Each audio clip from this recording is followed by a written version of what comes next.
আসসালামু আলাইকুম। সংবাদে আপনাদের সবাইকে স্বাগত। সংবাদ শিরোনাম।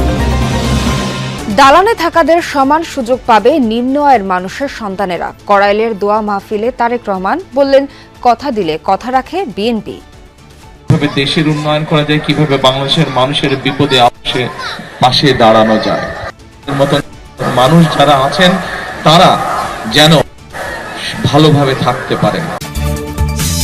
কূটনীতিক ও বিশিষ্টজনদের সঙ্গে জামায়াতের মতবিনিময়। আমির বললেন, দেশকে লুটে পুটে হাড্ডিসার করেছে একটি দল, ক্ষমতায় গেলে উন্নত দেশ করবেন তারা। আমরা যুবকদেরকে আহ্বান জানাবো, কাজ তোমাদের শেষ হয়নি, জাস্ট বিগিনিং। তোমরা একটা স্বৈরাচার এই দেশ থেকে তাড়িয়েছ, কিন্তু স্বৈর মানসিকতা এর দেশ থেকে এখনো যায়নি। মনোনয়ন প্রত্যাহারের শেষ দিনেও ৪৭ আসনের প্রার্থী ঘোষণা হয়নি। ১০ দলের নির্বাচনী ঐক্যের স্বাভাবিক রাজনৈতিক কর্মকাণ্ডে বাধাগ্রস্তের অভিযোগ জাতীয় পার্টি। রাজধানীতে স্কুলের নামে বহুতল ভবন দখলের পাঁয়তারা, ভয় দেখাতে রাখা হয় কিশোর গ্যাং। প্রতারণার আরেক উপকরণ অন্য প্রতিষ্ঠানের নম্বর। অলমোস্ট অল মেল স্টুডেন্টস তারা কিশোর গ্যাংয়ের সাথে জড়িত। আমাদের বাড়ি থেকে নাকি আমাদেরকে বের করে দিবেন, তারা নাকি এখানে স্থায়ীভাবে থাকবে। এটা আমার একটা ভুল। কিন্তু আমি মার্কেটিং টা বাচ্চা বেশি আকর্ষণ করতে পারবো, এই জন্য আমি এটা লাগাইছি। আমার স্বামীর কিছু আগে নাই, এই সন্ত্রাস বাংলাদেশের জন্য না থাকে। চট্টগ্রামের জঙ্গল সলিমপুরে র্যাব কর্মকর্তা হত্যা মামলায় এখনও গ্রেফতার হয়নি কেউ। সন্ত্রাস দমনে যৌথ অভিযানের নির্দেশ প্রধান উপদেষ্টার। ভাড়াটিয়াদের মেইন গেট এবং ছাদের চাবি দিতে বাধ্য থাকবেন বাড়িওয়ালারা। ২ বছরের আগে বাড়ানো যাবে না ভাড়া, নির্দেশনা উত্তর সিটির। প্রতিবেশী হিসেবে আজীবন করাইলের মানুষের পাশে থাকার অঙ্গীকার করলেন বিএনপির চেয়ারম্যান তারেক রহমান। খালেদা জিয়ার জন্য আয়োজিত দোয়া মাহফিলে আশ্বাস দেন, ক্ষমতায় গেলে করাইলে ভবন করে বস্তিবাসীকে ফ্ল্যাট দেওয়া করা হবে, হাসপাতাল, স্কুল ও খেলার মাঠ। নারীদের স্বনির্ভর করতে ঘরে ঘরে দেয়া হবে ফ্যামিলি কার্ড। বিএনপি কথা দিলে কথা রাখে, অতীতের সেই সুখস্মৃতিও তুলে ধরেন তিনি। আপোষহীন নেত্রীর জন্য হাজারো মানুষের সমবেত মিনতি, মোনাজাতে স্রষ্টার কাছে রুহের মাগফিরাতের ধ্বনি। যেখানে মিশে আছে মানুষের আবেগ, ভালোবাসা আর কৃতজ্ঞতা। করাইলবাসীর উদ্যোগে খালেদা জিয়ার জন্য দোয়া মাহফিলের আয়োজন হয় মহাখালীর টিএনটি মাঠে। যোগ দেন খালেদা জিয়ার ছেলে তারেক রহমান, যিনি ঢাকা ১৭ আসনে বিএনপির প্রার্থী। এ সময় সাথে ছিলেন তার স্ত্রী ডাক্তার জুবাইদা রহমান। দীর্ঘদিন পর তারেক রহমানকে দেখে উচ্ছ্বাসে ফেটে পড়েন করাইলের বাসিন্দারা। বস্তিবাসীর নানা সীমাবদ্ধতা, সংকটের কথা তুলে ধরেন দুজন বাসিন্দা। তারেক রহমান জানালেন, প্রতিবেশী হিসেবে এসব সমাধান করা তার দায়িত্ব। স্মরণ করিয়ে দেন তার মা খালেদা জিয়ার প্রতিশ্রুতির রক্ষার কথা।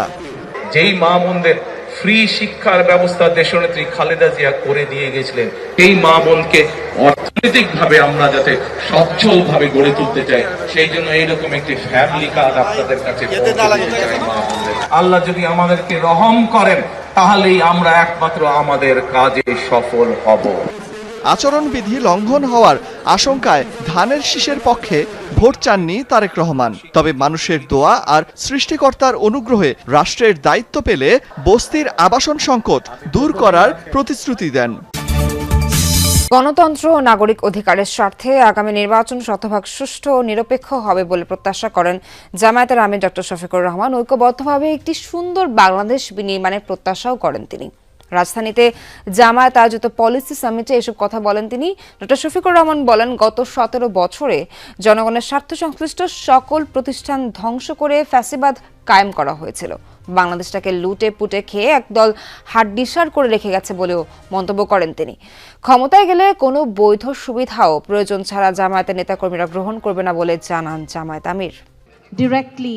হোটেল ইন্টারকন্টিনেন্টালে মঙ্গলবার দিনব্যাপী পলিসি সামিটের আয়োজন করে জামাতে ইসলামী, যেখানে প্যানেল আলোচনায় নতুন বাংলাদেশ গড়ার লক্ষ্যে নীতি ঘোষণা করা হয়। উদ্বোধনী বক্তব্যে জামাত আমির বলেন, গণতন্ত্র ও নাগরিক অধিকারের স্বার্থে আগামী নির্বাচন শতভাগ সুষ্ঠু ও নিরপেক্ষ হতে হবে। We want to rebuild a new Bangladesh that stands on the pillars of pluralist democratic values on which our country was founded. My party believes that only through democracy and free, fair and transparent elections can we move forward as a prosperous country. অনুষ্ঠানের ফাঁকে দলটির নায়েবে আমির জানান, আধুনিক ও নাগরিক অধিকার সুরক্ষিত থাকে এমন দেশ গঠনে কাজ করছে জামাত। আমাদের এখানে আমি বলেছি ট্রান্সপারেন্সি ইস্যুটা আছে এবং কারাপশন জিরো টলারেন্স সব এটা আমরা বলেছি যে এখানে ফরেন ইনভেস্টমেন্টের ব্যাপারে একটা কনজেনিয়াল অ্যাটমসফিয়ার এখানে তৈরি করা হবে, এখানে নারীদের অধিকারকে এনশিওর করা হবে, একটা world standard vocational education system আমরা চালু করব। দিনভর আয়োজিত সেশনগুলোয় অতিথিদের বিভিন্ন প্রশ্নের জবাব দেন জামাতের নির্ধারিত প্যানেল সদস্যরা। সমাপনী বক্তব্যে সংগঠনটির আমির বলেন, একটি দলের লুটপাটে বাংলাদেশের অবস্থা হাড্ডিসার, এখান থেকেই দেশকে এগিয়ে নিয়ে যাবে তার দল। যুবকরা সভ্যতার পাল তুলে এবং হাওয়া ঘুরিয়ে দেয়। এই দেশের যুবকরা প্রমাণ করেছে তারা পালও তুলেছে, হাওয়াও ঘুরিয়ে দিয়েছে। আমরা যুবকদেরকে আহ্বান জানাবো, কাজ তোমাদের শেষ হয়নি, জাস্ট বিগিনিং। তোমরা একটা স্বৈরাচার এই দেশ থেকে তাড়িয়েছ, কিন্তু স্বৈর মানসিকতা এই দেশ থেকে এখনো যায়নি। জামাত আমির বলেন, ক্ষমতায় গেলে ন্যায় বিচারে কোনো ছাড় দেয়া হবে না, পদবি দেখে কারো বিচার করা হবে না। জামায়াতের নেতৃত্ব 10 দলীয় জোটের নির্বাচনী ঐক্যের 47 আসনের কে কয়টি পাচ্ছেন? কয়েকদিন ধরে রাজনীতিতে এ প্রশ্ন ঘুরপাক খেলেও এখনো উত্তর মেলেনি। নেতারা বলছেন আজ রাতের মধ্যে আসনগুলোতে প্রার্থীর নাম জানাবেন তারা। জানা গেছে এই 47টির বেশিরভাগ আসনেই লড়বেন জামায়াতের প্রার্থীরা, খুব অল্প সংখ্যকই পাবেন অন্য শরিক দলগুলো। 300 আসনের ভাগাভাগি হলেও বেশ কিছু আসন উন্মুক্ত থাকায় জোটের প্রার্থী সংখ্যা বেশি হবে। নির্বাচনী ঐক্য ও আসন বন্টনের সংবাদ সম্মেলনে ইসলামী আন্দোলন না এলেও তাদের জন্য 47টি আসন রেখে দিয়েছিল জামায়াত নেতৃত্বাধীন জোট। পরে নানা তৎপরতা চালিয়েও তাদের আর জোটে ফেরানো যায়নি।